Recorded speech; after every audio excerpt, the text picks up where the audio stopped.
the Spoonie Struggle. This is your host, Jessica. I'm a neuropsychologist and longtime Spoonie with Ehlers Danlos, POTS, and a whole host of other syndromes. This show is about the raw, honest look at living life with chronic illness and pain, especially those that are difficult to diagnose and less well-known and understood. Full disclosure, any information discussed in this podcast is strictly the opinion of the host and of the guests and is for informational purposes only. It is not meant as medical advice and should not be taken as such. Always consult with your doctor and medical team. Living with chronic illness can be hard.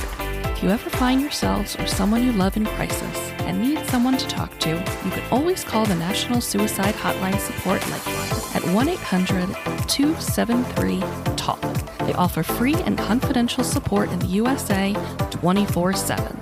And now, the Spoonie Struggle.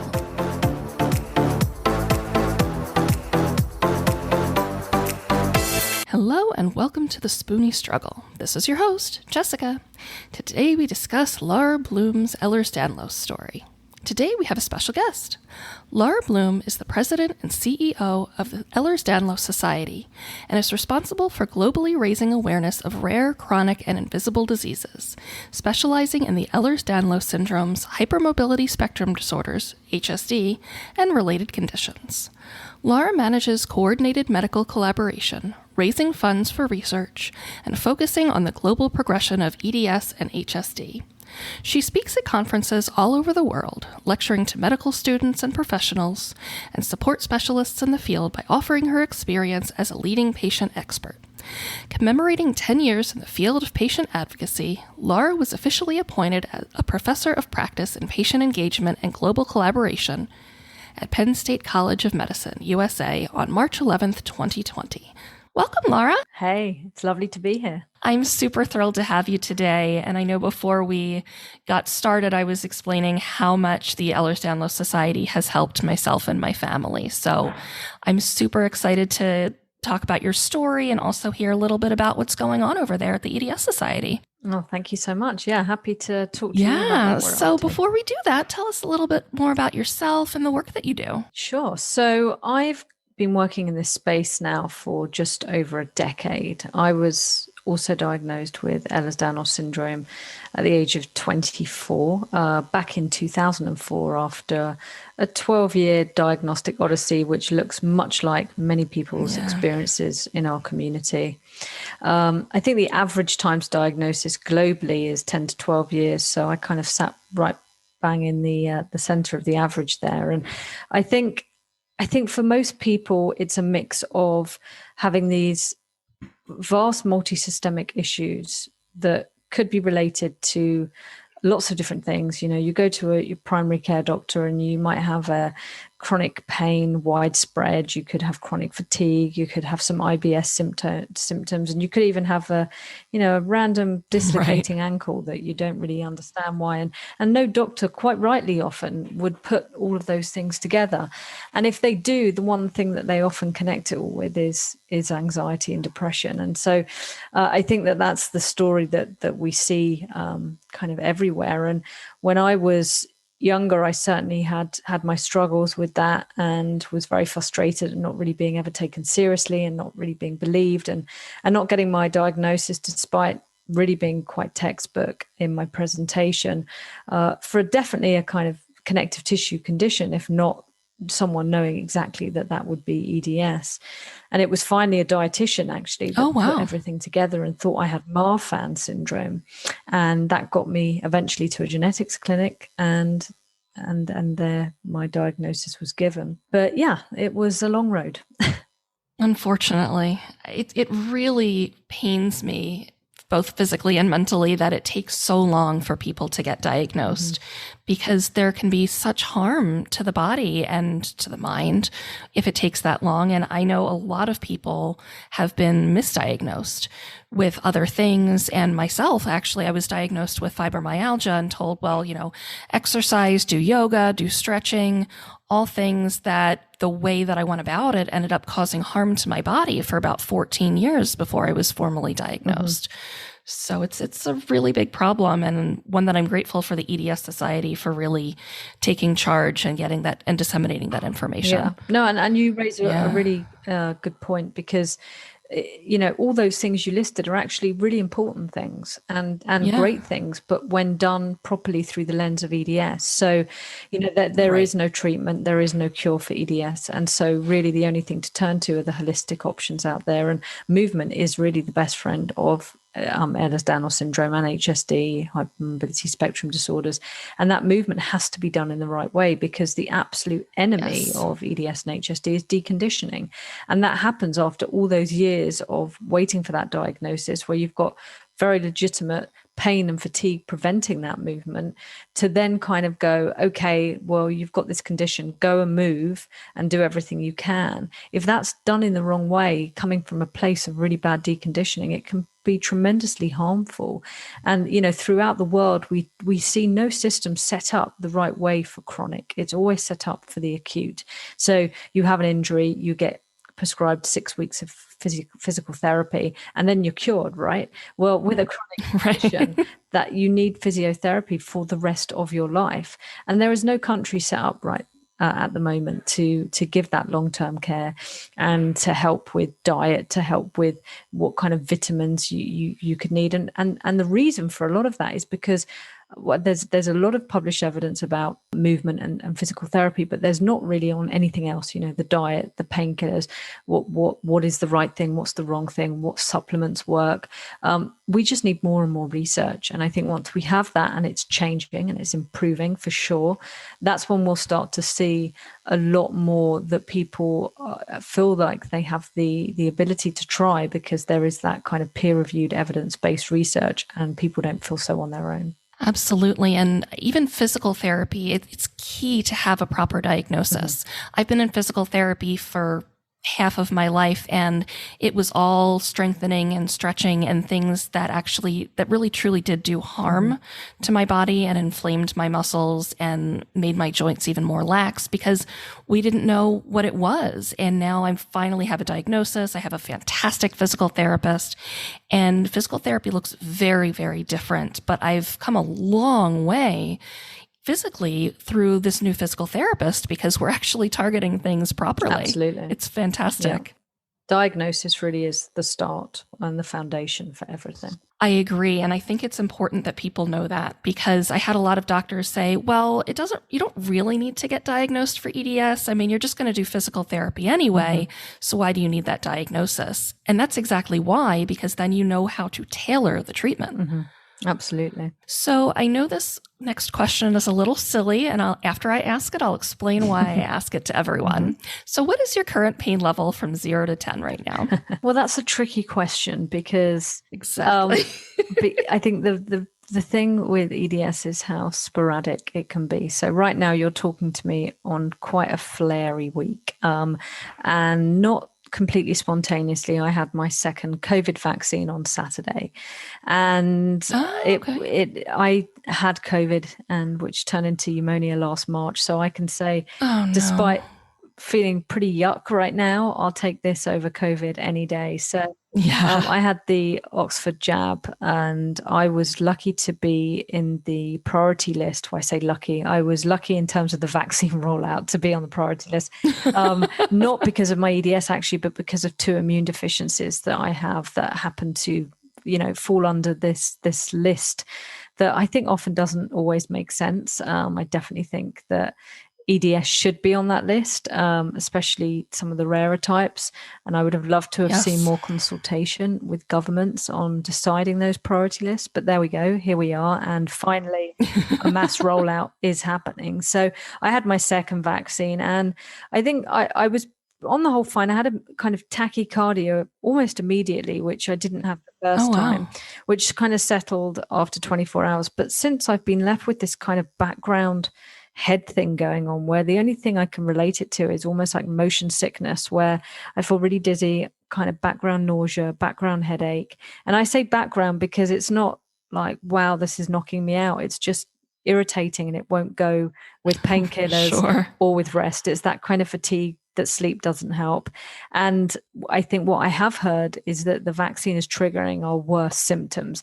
And so for me, my worst symptoms are the autonomic side of things. So that's really been triggered. But also what I'm getting, which is my kind of worst case symptoms when I'm deconditioned and actually on the whole are well managed, but this kind of chronic muscular aching, cramping, pain and joint pain and neck pain that is just now there. And it wasn't until I had the second one that I remembered. I was like, oh yeah, I felt this after the first one too.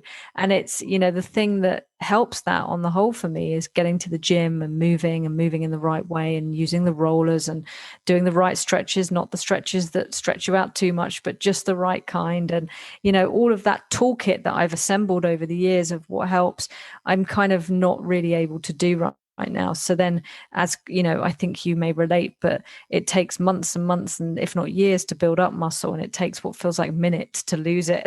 Right. And Absolutely. so I normally go to the gym actually at least 5 times a week, if not every day.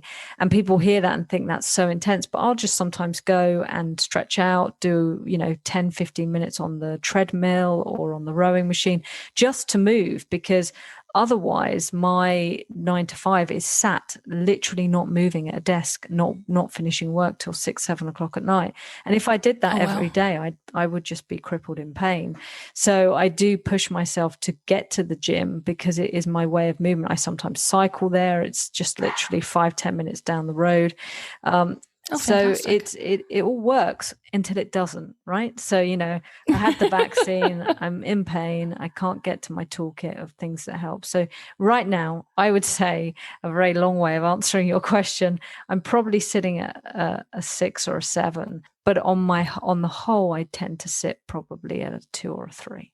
And your explanation really perfectly fits how ridiculous this question is, because what are we asking?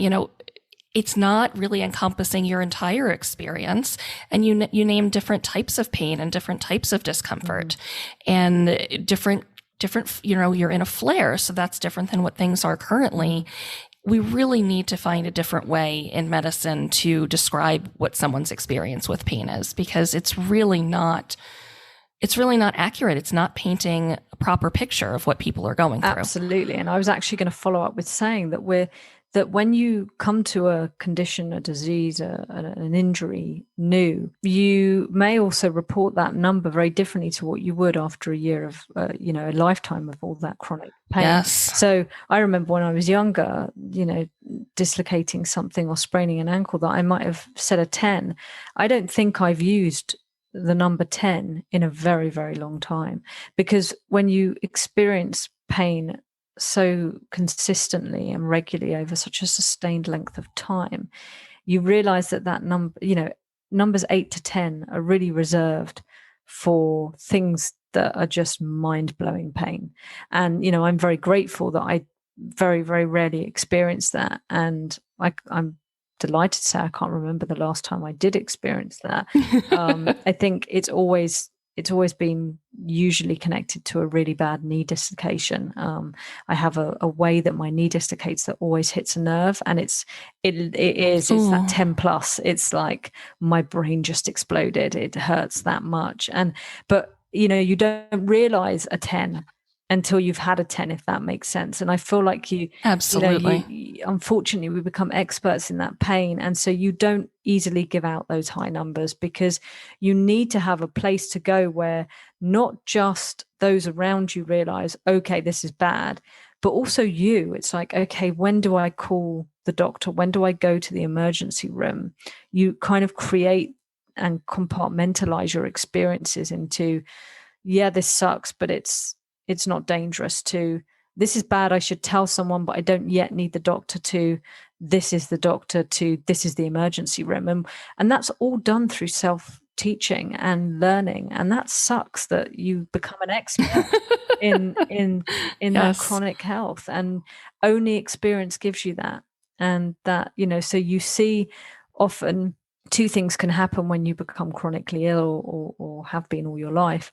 You just keep deconditioning and unfortunately getting much worse. And that's often when there is absolutely zero support team, no diagnosis, no management care, and no validation around you. Or you can actually maybe even become worse on paper, but get much better in terms of your quality of life. And that's what's happened to me, because you become an expert in your condition and dealing with that pain, dealing with the feelings, knowing where you can push yourself, knowing what you should do, kind of experiencing those different holistic options yourself, and building that toolkit, as I mentioned.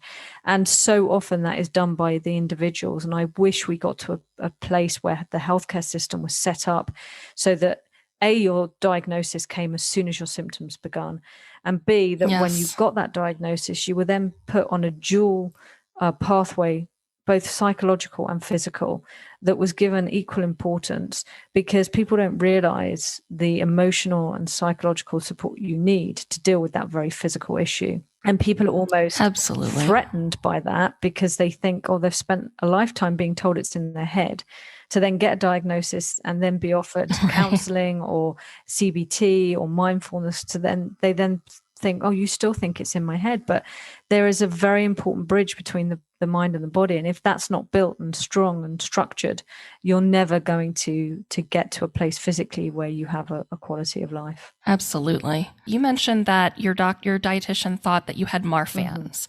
Did it turn out that you did have Marfan's? No. So again, it's not a straightforward, typical story. Right. I don't have Marfan's. I was diagnosed with hypermobile EDS, but I have some Marfanoid physical attributes. So I have a very marked pectus excavatum, which is basically a dent in your chest, or as I called it growing up, a soap dish. That's just in the bath.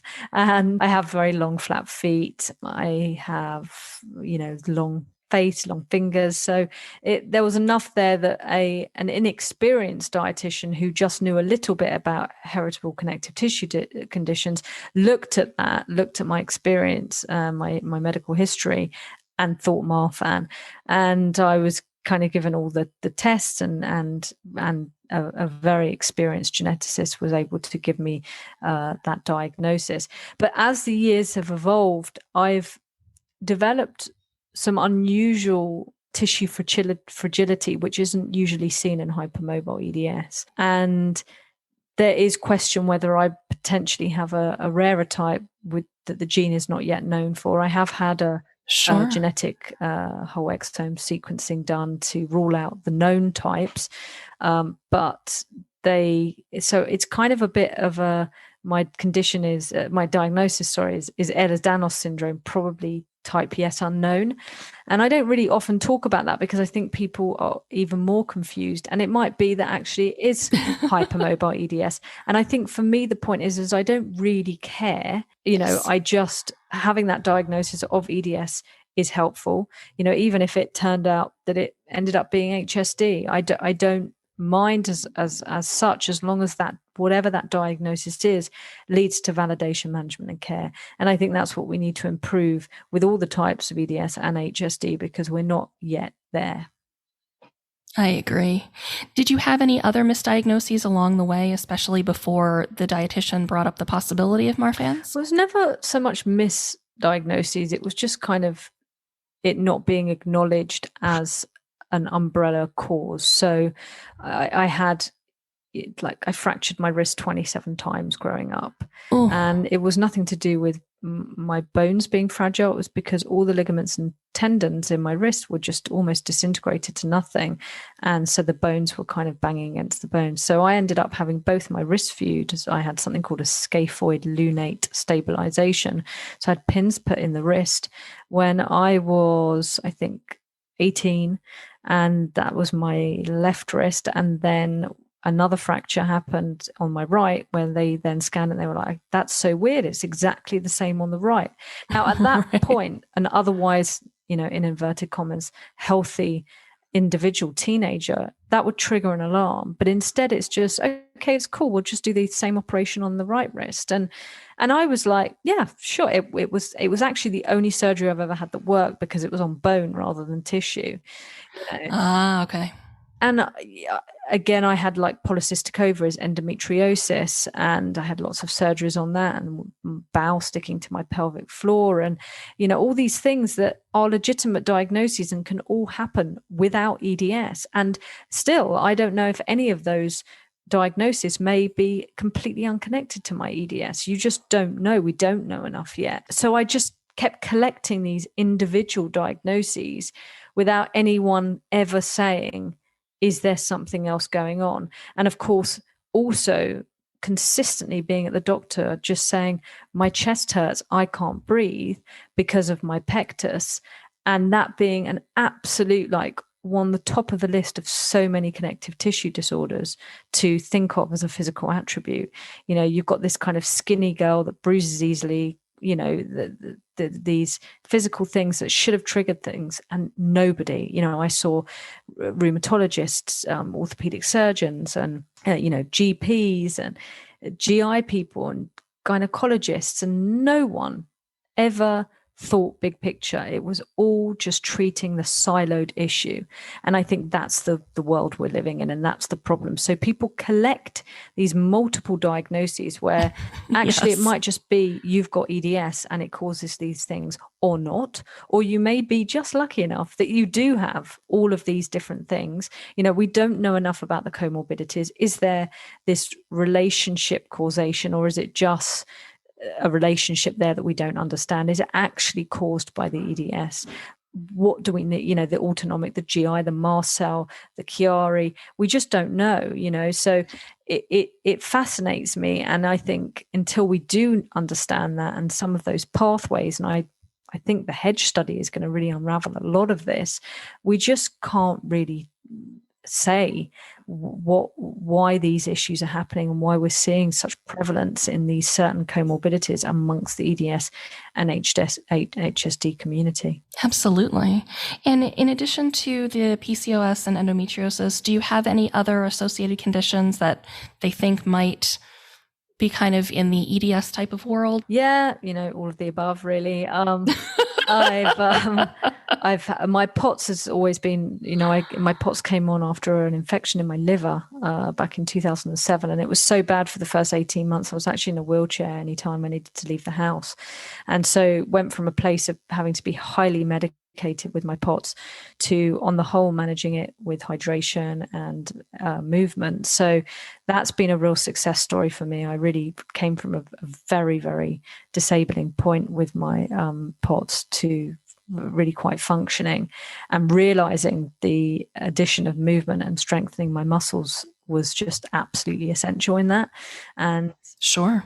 In terms of mast cell, that's a tricky one. So a typical story with EDS, you know, you go for a scan and it's never clear. So, you know, I went for I never forget, I went for a hip scan on. So I've currently got a really large tear in my glute, my right hand glute, a labral tear, a meniscus tear in my left knee, and a tendon tear in my right ankle. And I went for the scans to you know, diagnose these things. And the surgeon was looking at the right hand side, and he said, if you look at the left side as a normal comparison, he kind of cut himself off and he was like, oh, no, we can't, because that's not normal either. Okay, let me bring up someone else's scans. And it's like, you know, you've got no normal so often when it comes to scans. You know, I had my hip scan, and at the same time they found fibroids in my stomach that weren't really even symptomatic, and then you dig into that, and you know, I had I was having an ultrasound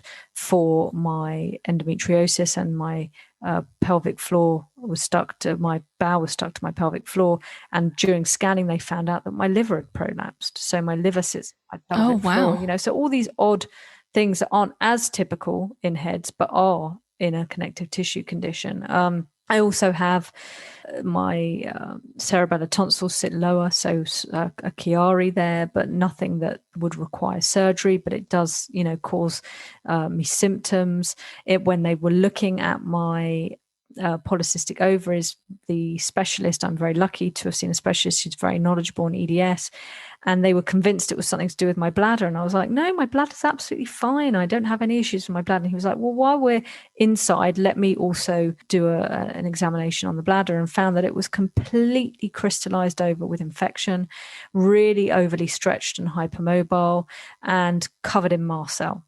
And he said, he said, I don't know how you were functioning without feeling like you were symptomatic. And it's like, well, there's so much going on all the time.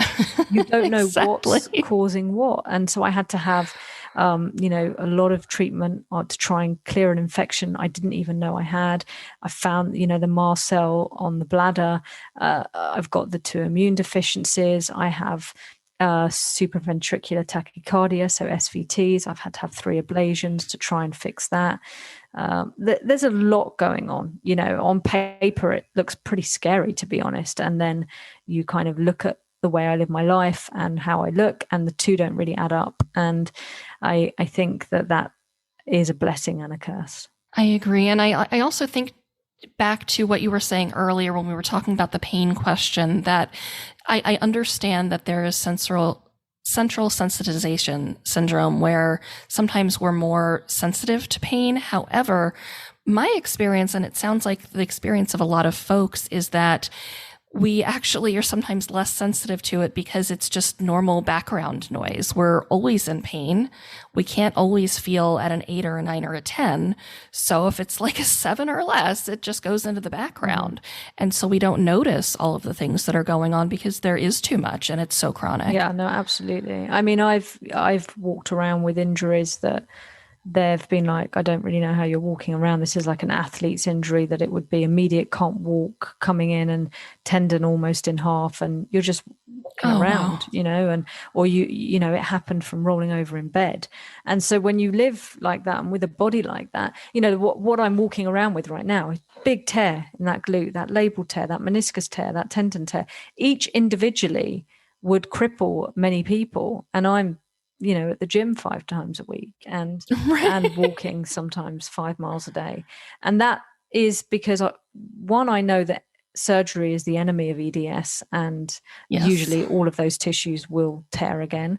And 2, I know that the absolute strength that comes from building up your muscles in helping those tissues that don't work. Muscle is luckily not as affected by EDS. And so it's almost annoying to hear people go, you need to build up that muscle. And you think, well, how, how is that going to help? And it's so frustrating almost how much it does help.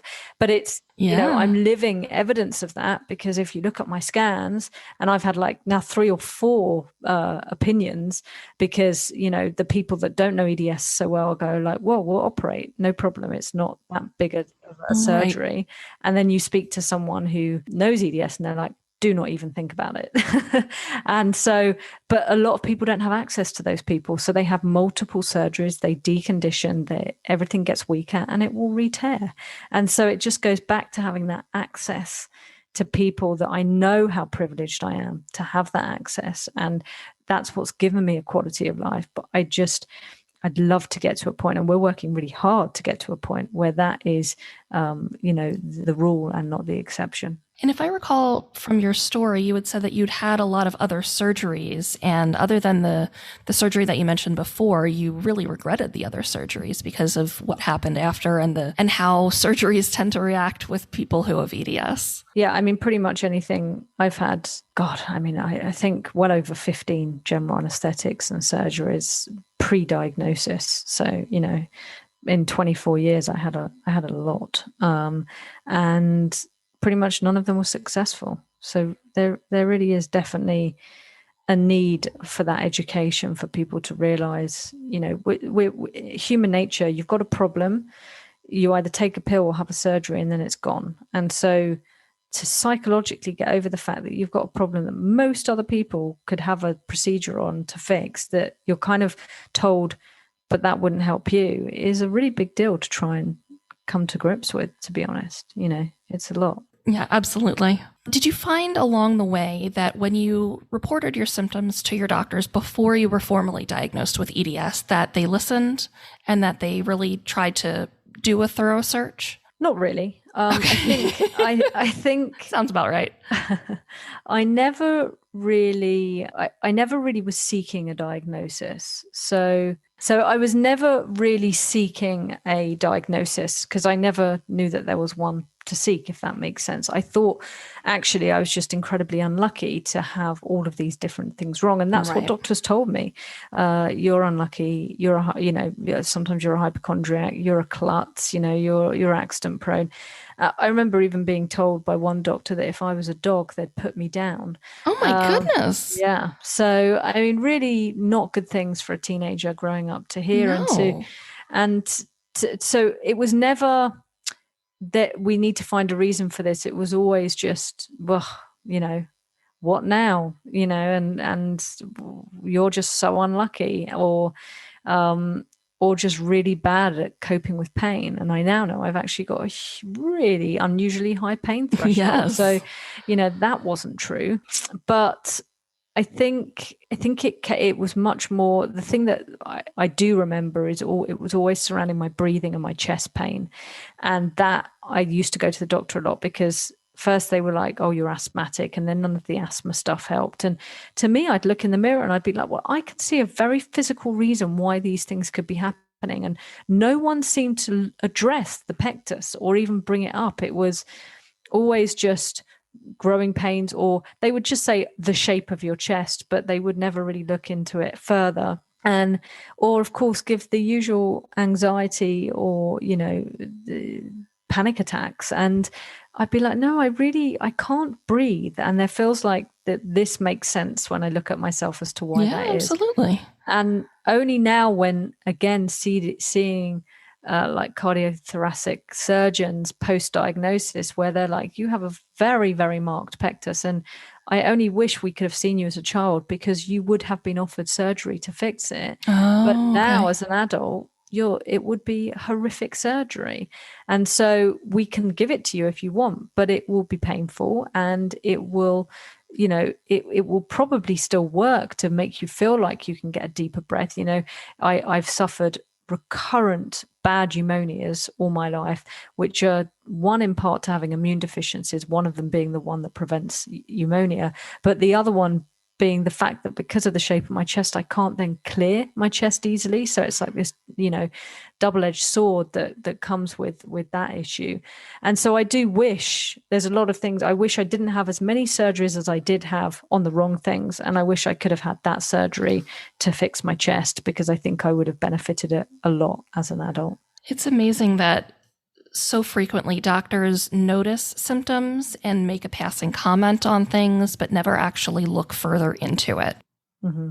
Yeah, it's just unbelievable.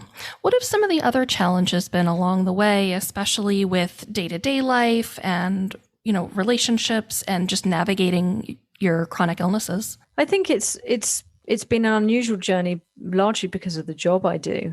Sure. I feel so strongly like EDS is not part of my identity, but yet that seems to be a complete contradiction to the fact that one would argue it's everything to do with my identity because of the job I do. Right. But I think what helps to understand that is genuinely, I forget I have this most of the time. And I think that the reason I've become successful and had the career that I've had is that I don't feel like I'm a patient advocate for myself. I feel like I am always representing the community. I think I've only shared my personal story a handful of times over the last decade, because to kind of successfully make it a career and to represent, all of the different types of EDS within each type, the whole spectrum. Now, the newly described HSD, the different types within that, the different spectrum, the different global perspectives, all of the different narratives, for you to represent that all the time and be mindful of that. Your story and narrative kind of gets lost in the background. And weirdly, that helps me, because then it helps me to forget my pain and what I'm going through. But yet on the other side of the coin, I'm also reminded of my story and my struggle to get to that point that was the reason that I went into this in the first place. So it's that initial reason was my story, but I've met so many people along the way. It's their stories now that inspire me to keep going and to drive me and to wake up every day. And even if you've got that pain and you've got those symptoms, that you just keep going, because there's so much work to be done and there's so much to do. And it's very much a career for me. This is my work. This is a business. I have a team that I manage and lead, a board to report to, budgets to meet. It's very, very much my career, and there's a lot that goes into it. it's not just about sharing my story. And in fact, that's probably less than a fraction of percent of what I do day to day. So I think people forget that as well, because they have very disillusioned views of my involvement in some of the research and the agenda, and also forget about how much actually that I am doing, and that goes into, as a society we're doing, as an organization, people thinking that how they would ever think I would have the power or the want to frame the 2017 criteria around my phenotype and symptoms. Unbelievable.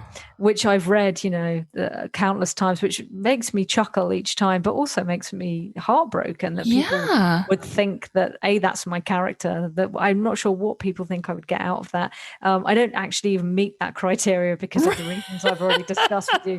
In fact, it couldn't be further from my phenotype and experience. But there we go. And people, other people thinking that I'm pushing the rare agenda because we somehow get funded by rare organizations. We've never had any funding or grants because of anything being rare. What I do push, and what I am very, very committed to, and as an organization we are, is evidence-based work. Yeah, absolutely. I've been saying over the last 10 years, I think hypermobile EDS is under and misdiagnosed. Now, whether that leads to it no longer being a rare disease, who knows? And it quite likely that it will. But until we unravel the genetics behind it and truly understand what we are speaking about when we say hypermobile EDS, and then also reviewing the diagnostic criteria, I think the next 5 years is going to bring along a lot of change. And so I think until we have that, and we have that information, we can't really be then looking at prevalence and understanding, right, what is common, what is rare. We have this huge kind of group of people that are hypermobile EDS, that there's possibly quite a lot of people in there that are in HSD, and people in HSD that are actually hypermobile EDS. And we really just need to better understand that. Is there a difference? Do we truly see and understand a difference? And the reason that we put out there, and I say we, it was the consortium, I was just a patient voice on that, largely steering the administration of it and facilitating the work, rather than steering the narrative. But the reason for doing it was so that no one was left behind, and so that there was a ICD-10 code in the form of hypermobility that allowed people to get their diagnosis and care and management. And people get frustrated because they are being left behind, but that's not because HSD was created. It's because we have an imperfect health system all around the world, and we're doing working our hardest to try and fix that. And so I think I understand people's pain and frustration. Unfortunately, I'm sometimes the target of that. And I'll continue to be that punch bag for people if that's what they need. But it is frustrating when you're absolutely breaking your back trying to work really hard to change it. Well, and the podcast episode that I was listening to that I referenced earlier, you were saying that, you pretty much work 24/7. And I know part of that is it helps with your symptoms because they're not quite as impairing to you if you continue working, if you continue moving through. But also you have a lot to do. You are very, very busy. So it's kind of a necessity. Yeah. Related to HSD, for those people who are listening who are pretty new to this connective tissue disorder, would you be willing to take a minute or two to explain what HSD is versus EDS as far as we know right now? Sure. It's not a straightforward black and white. Right. I'll start by saying that. That's the thing. HSD is hypermobility spectrum disorders, and it's an exclusionary diagnosis at the moment that is given when people do not fulfill the criteria for EDS, any of the types of EDS. You often see the same symptoms and comorbidities in both, but it's almost just seen through a different diagnostic lens. So if you rule out any other connective tissue conditions, one of those being EDS and obviously hypermobile EDS, and it's kind of, people think that hypermobile EDS is worse than HSD, and it's not. In fact, there are people that function very well and meet the criteria and work 9 to 5, and there's people with HSD who are unable to leave bed, who use a wheelchair, and who are extraordinarily disabled by the condition. So there's not a worse than, better than. It's a spectrum, as with all the types of EDS. So we're learning more as we go. It was newly penned in the 2017 criteria. The diagnostic criteria for both hypermobile EDS and HSD are currently under review, internationally being reviewed. And so we look forward to come from that. That's being led by the International Consortium group. But I think ultimately, as with anything, we just need people diagnosed and their symptoms managed. And it should be irrelevant whether that diagnosis is HSD or hypermobile EDS, because the care that they need is the same. Absolutely. And what kinds of treatments have you tried in addition to some of the holistic things that you mentioned and the surgeries to help with your symptoms of EDS and the associated everything that goes with it? So I very rarely take any painkillers. In fact, I think the only time I do is if I've got a headache, I might take an ibuprofen or a paracetamol. The reason is because I find that painkillers don't really help with chronic pain. And they then often trigger other worse symptoms, such as with the gut or more fatigue. And so for me, I've found I use heat and cold compresses quite a lot. But really, I hate to keep saying it, but that movement, that is really the absolute centerpiece of everything that helps me deal day to day. And the other thing is high dose vitamin C and vitamin D and B12.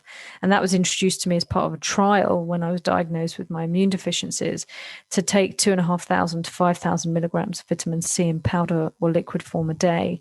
And I've been doing that for, around 8 years now. And the only pneumonia I've had since is when I had COVID, which was last March. Yeah. So that was really life-changing for me, considering I went from 2 to 3 hospitalizations with pneumonia a year. Oh, wow. And it really did change my life. And it helped with fatigue, it helped with pain, and is pretty harmless, really. However, I always caveat that with saying, do speak to your medical professional, because there are people that have health issues that it would be contraindicated to take that kind of dose. And the same with vitamin D and B12. I do get yearly blood tests to check my levels, because you can take too much of that. So it's kind of getting to a happy medium of that. So that's really helped as well. I've also spent a long time sampling different diets, and I suffer with IBS, reflux, bloating, dysmotility. So that also gives me a lot of symptoms. I found keto to be really beneficial, but really unrealistic. Yes. And I, for the past year, have actually been doing intermittent fasting, and it's been incredible for me. So that's fantastic. Go into ketosis because you're in a fasted state. So you get the benefits of keto without having to just eat fat and oil all the time and not eating carbs.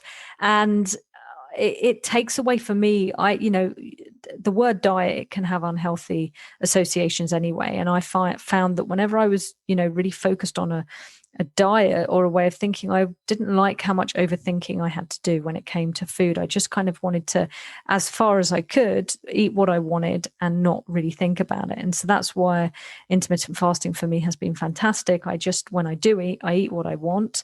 And because I work all day, I don't really think about food. I drink 2 to 3 liters of water a day. I drink herbal teas, and suddenly it's 6 o'clock and it's time to eat. And it also means you eat much earlier. So I'm doing OMAD, so 1 meal a day, and averaging around 20 hours fasting a day. And that's on the higher end of it. At the weekend, sometimes I'll do 14 to 16 hours.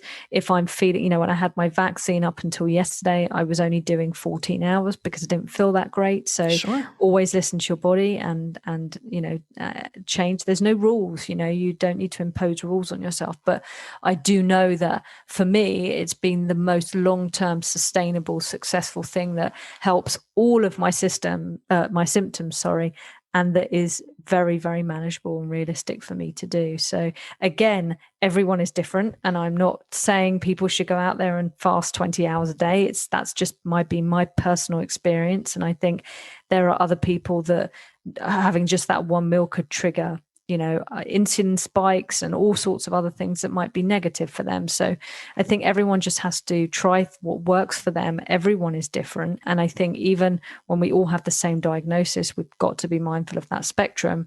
And, Yes. whereas some people I've spoken to people who do acupuncture and find it incredible. For me, it makes everything worse. I've spoken to people that love horse riding. If I go on a horse, my neck and my back feels like hell, so it's like what is one person's therapy could be a trigger for another. And I think we just need to remember there's no right or wrong way to live with this condition, and be kind and accepting of however people find that helps them cope with what it is like to live with this. I have a question for you about something you mentioned earlier. You mentioned about, how it can be challenging for folks with EDS to even roll over in bed because of possible dislocations. Have you found any treatments or strategies that have helped you with that? Because I know a lot of us deal with that. Yes. So firstly, I think it's important to note that usually it's actually a subluxation rather than a dislocation. I have only fully dislocated. So I fully dislocate my jaw most days. Unfortunately, I have very bad TMJ and a very unstable, fully dislocating jaw. Most of my other joints, though, it's all subluxation, apart from my knee. And that full dislocation has only happened 3 times in my life. Oh, good. And that's why I now that 10 pain is very vivid, and I really know what that pain is. But subluxations can be really painful. I rarely sublux now, though, because of the muscle strength I have, and that is what helped. So having targeted, focused exercise, closed chain exercises that I initially worked with a physical therapist on, I now do on my own, has really improved things and made a huge difference. And that really is the best way to manage subluxations and dislocations, is increasing that muscle strength so that it can support the joint. That's fantastic. Thank you. How have you had to advocate for yourself during your adulthood dealing with EDS and all of the other things? I think again, I have had a privileged experience because I am connected to the leading experts in the world. So I have been able to talk to people when I've needed to and access that healthcare help. And so my experience of really needing to advocate for myself and struggling with that really came up until the age of 24. Okay. And it was, really the experience of I kind of feel like I'm now a pro with it. So it's hard to know, are you doing a really good job of advocating for yourself, or do you just have really good access to things? And so the reason I say that is because I think I'm in a difficult position to truly answer that question. That's fair. I feel like I advocate for our community every day. And because there are so many people that do not have what they need and deserve.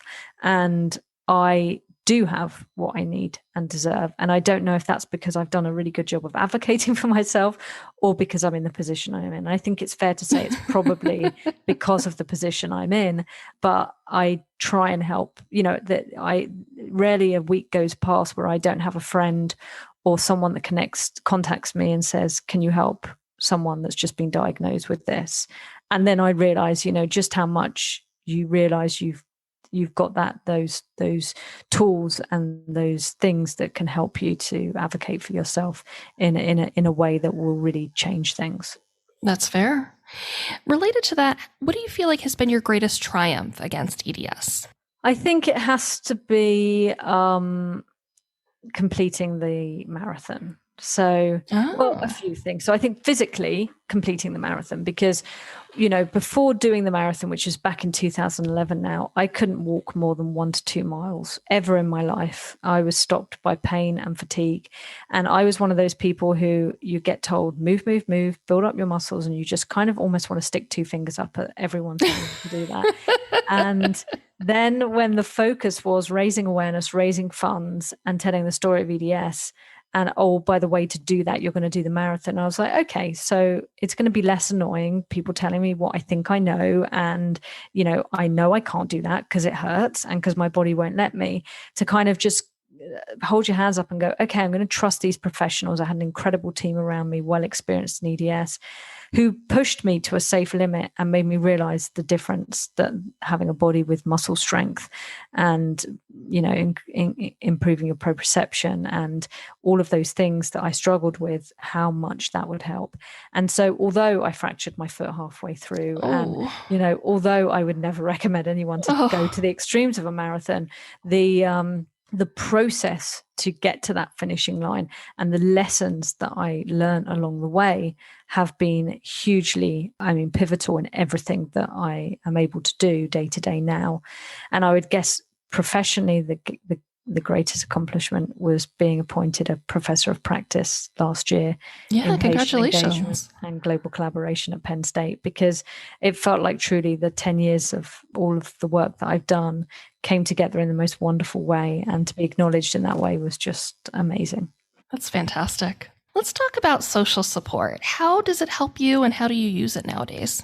So for me, I think friends and family and a supporting partner are so important. When I hear stories of people that are really going through this alone, my heart breaks for them, because to not have that support system is huge.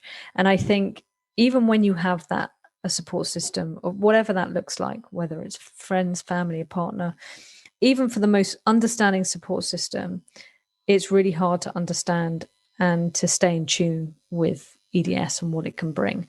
It's so spontaneous. You could be dancing and jumping around one day and the next day you can't get up from bed. And even those that know you so well will be like, but you were okay yesterday. And it's very hard to understand. So I think, navigating a social life and having a life and a career and education and all the things that we take for granted that will just be there in life suddenly become a huge factor when living with a chronic condition. So I think it's something that, again, when you're diagnosed, these are the things that there should be support for. How do you maintain relationships? How do you maintain a career? I used to be a photographer. My career completely changed because of my health. Now, looking back at it, it was the best thing that ever happened, and I don't regret it. But at the time, it was heartbreaking. That's all I ever wanted to do. So giving people the tools to deal with that and to help them socialize, be able to pace and all of those things, I think is really important. Absolutely. What are your goals for the future for yourself, not necessarily for the EDS Society?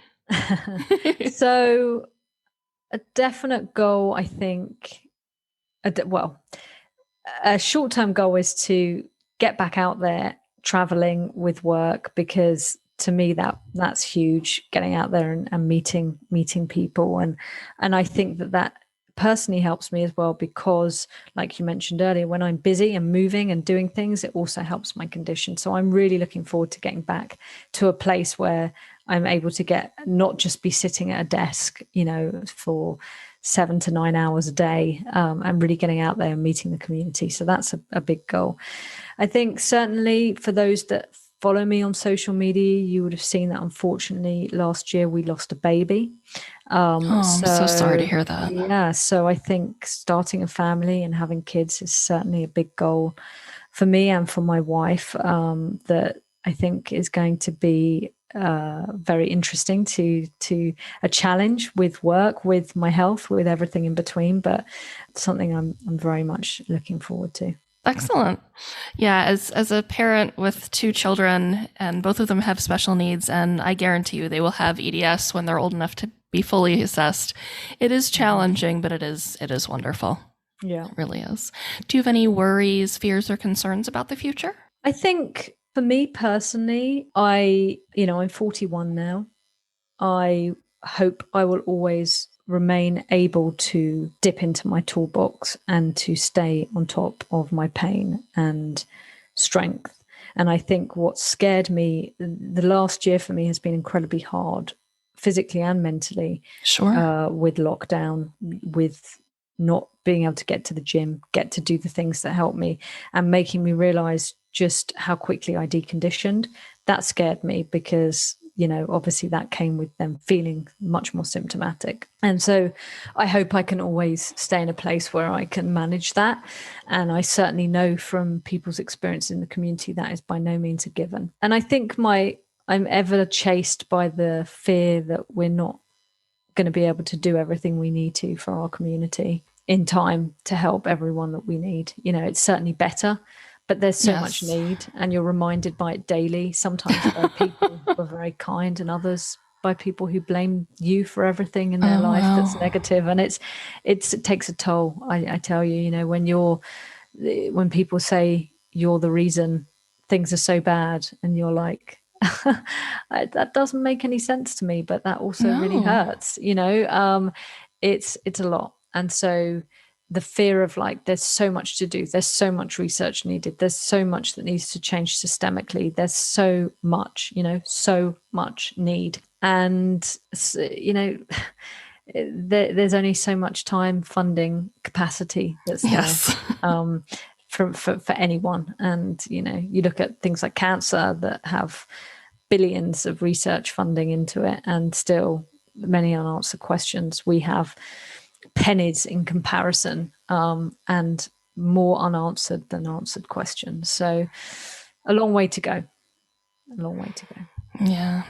And related to that, and to some of the things you mentioned earlier about advocacy, are there any strategies that you would recommend to folks to advocate for themselves, either within a community, within their family, friends, or even with other doctors? So remember that your story is your story. I think that, own your narrative. Don't be scared to put out there what you think is wrong, but there's a really fine balance. Doctors don't like to be told that you know better than them, but there's a lot that appreciate your research and your thoughts. So it's learning how to really articulate that. And I think arming yourself with education, but also not relying on Google and the internet to diagnose you. What might be the story for one person, even if they seem to be presenting the same way to you, is not going to be the same for everyone. So just remember your narrative, your medical history, your family history. And, if people are making you feel like you're not being heard, know that you have all the rights in the world to find a doctor that will hear you, will believe you, and will validate you, and turn to places like our website to help give you the tools to navigate that process. Absolutely. I know I am on the website probably every day for one reason or another. It's just so helpful. Thank you. That's good. Yeah. So I'm really interested in these next few questions, because when I ask folks, I get really great responses. So what are some things that people should say to someone with a chronic illness, and things that people should not say to someone who has a chronic illness? That's a good question. So I think assumption is the worst thing in most things in the world.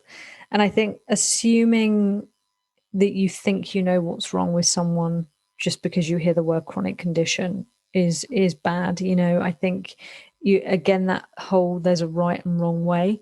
And I think that this needs to come from people in the chronic community as well as those outside. There is no way to live with this, and to be mindful of that. So let people just be, let people not be the identity, let identity be the condition. Let them just be who they are and present their experience or not of a chronic condition. So I think there's absolute trigger words that for some people find supportive, and for some people they find it offensive. So I think it is getting harder to know what the right words are, what's not ableist, what's not rude. And I think for me it's just remembering that everyone is an individual, and to treat everyone differently and ask instead of assume. So give people the opportunity to tell you their experience, and ask in a polite, respectful way if you have questions, so that you're not just assuming those answers, you're hearing them from that individual. So for me, it would be that on both sides in terms of what to say and what not to say. I think it's ask, not assume, and really truly listen and hear what people are saying. Absolutely. And what do you wish people understood about invisible illnesses, especially EDS and those spectrum disorders? That everyone is different, that what you see is not what people are feeling, that, don't judge a book by its cover, for sure. And also don't judge someone else's experience just because you might have met someone in the past with EDS. Don't assume that's the same experience for that person as well. So very similar to kind of what I was saying before. But I think having an invisible condition, like I said before, is a blessing or a curse. And a blessing and a curse, because you may park in a disabled spot or need a chair on a train and people look at you like, how dare you, but then equally you might want to walk out one day and people will not have a clue what's wrong with you. So I think it's important to be mindful of that. I completely agree. And I was actually just about to go there. I just started to need to use handicap spots occasionally, like when I start to get a lot of subluxations in my knees and my feet. And I decided I did not want to deal with anybody giving me negative anything. So I made my own type of card. I know there's one I think you can have through the EDS Society of, I think it's an emergency card that you can give people. And on one side for me, I put an explanation of what living with EDS was like and to be kind and not to judge. And on the other side, I put the symptoms, the associated conditions, and the treatments. So that way, if anyone gives me any trouble, I can hand it to them and just hopefully be done with the negative part of the interaction, just because I've heard so many horror stories and I just don't have the energy to deal with it. I really, really don't. Mm-hmm. Yeah, no, absolutely. And that's a wonderful example of advocating for yourself, Yes. and really doing that. And also sad that you still have to do that kind of for yourself, and that it's left to the non-profits and the support groups to give people the tools to do that rather than the doctors themselves. So absolutely. And the doctors, to a degree, they don't really know. They don't have to live that kind of life, so they may not know these little tips and tricks and ins and outs that we do. Absolutely. So, yeah. Strength of community. Yes, absolutely. So in addition to the EDS Society website, are there any other resources that you would recommend for anything related to chronic illness, invisible illness, or EDS? I think if you go onto the Ehlers Danlos Society website, there's actually lots of links out to some fantastic blogs and vlogs and things that the community have set up. If you go to it's under our Breaking Down Barriers section, and you'll kind of click on community voices and resources page, and it's got wonderful signposting to lots of different places. So I think we've got community stories, blogs, podcasts like this, vlogs, magazines, and publications. So that's a good place to start. And then there's some great umbrella organizations such as NORD for rare diseases in the US, Global Genes more internationally for rare diseases. There's lots of places out there, and I think somewhere like Inspire, which is our forum and message board where for people that don't enjoy social media, that's also a great resource. But every platform now, there's going to be an EDS community on there, and also more and more I'm seeing Clubhouse. That's a new platform. Oh, yeah. Which is definitely got some voices on there, which is great to tap into. So yeah, there's no limit of community-based resources. There's some fantastic stuff out there. Excellent. And before we wrap up, I just want to hear a little bit about the EDS Society. So first, would you tell us a little bit about the ECHO program?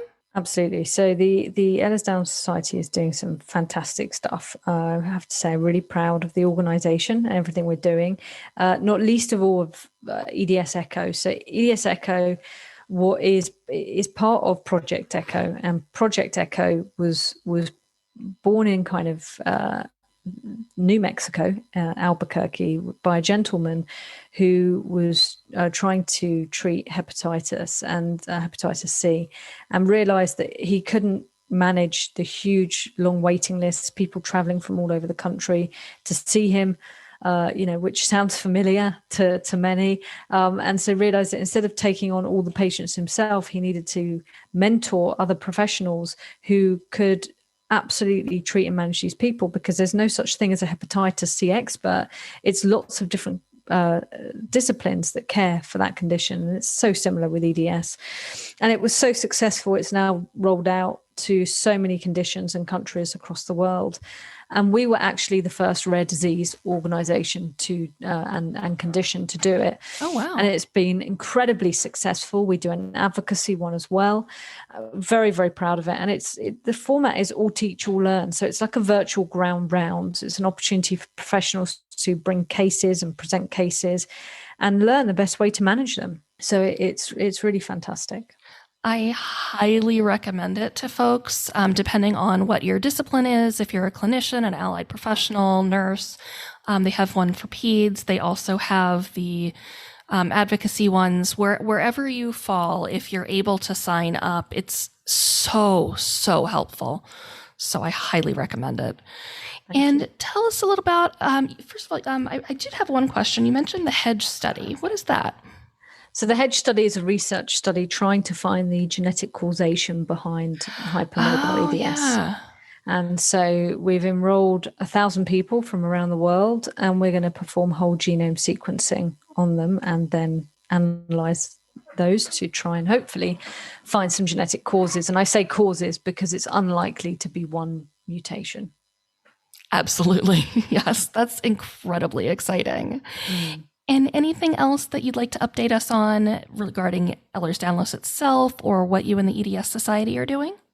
So we have a ton of amazing virtual events this year. Yeah. Check out our events page on our website. We've just had one on pain. We've got our virtual summer conference, one on neurology, autonomics, mast cell, loads and loads of stuff. So check out our page. Amazing talks and speakers, and hopefully moving on to more hybrid in-person events next year. That's fantastic. And I will link everybody up to all of the things that you're recommending on the webpage and on the show notes. So thank you very much. Thank you. Well, Lara, where can people find you?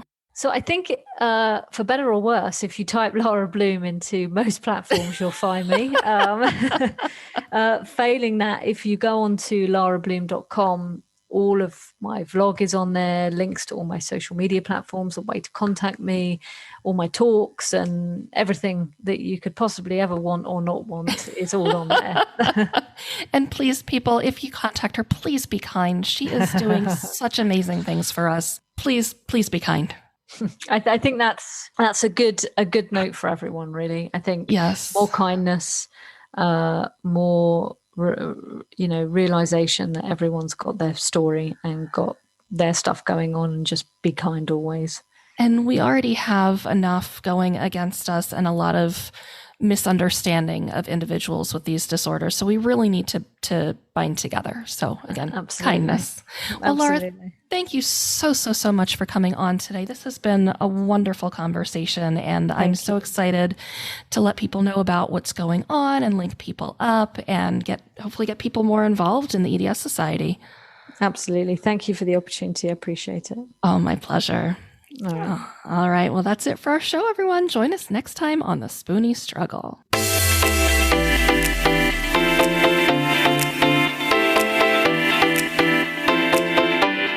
Well, that's it for our show. To find out more, join us at www.thespooniestruggle.com. That's Spoonie, SPOONIE. Check us out on Twitter, Facebook, and Instagram at The Spoonie Struggle. Please help us out by giving us 5 stars on iTunes and leave us a review so fellow Spoonies can find out what you like about us and discover their community in which to thrive. See you next time on The Spoonie Struggle.